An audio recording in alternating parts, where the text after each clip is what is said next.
ഇത് ഞങ്ങൾ തിരണ്ടിക്ക് വേണ്ടി ഇപ്പോൾ ഞങ്ങൾ തന്നെ സ്വന്തമായിട്ട് ഉണ്ടാക്കിയ ആങ്കറാണ്. EM പിടിച്ചാൽ വീട്ടിൽ നമുക്ക് തന്നെ ഉണ്ടാക്കിയെടുക്കാൻ പറ്റുന്നതാണ്.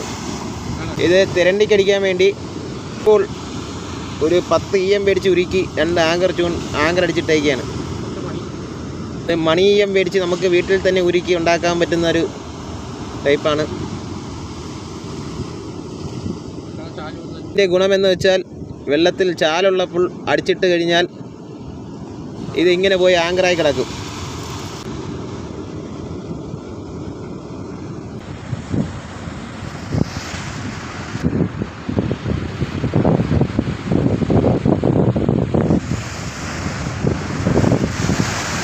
വീണ്ടും അടുത്ത മൊയ്യാണ് അടിച്ചിരിക്കുന്നത്. ഇന്ന് മൊയ് മാത്രമേ ഉള്ളെന്ന് തോന്നുന്നു ഇവിടെ.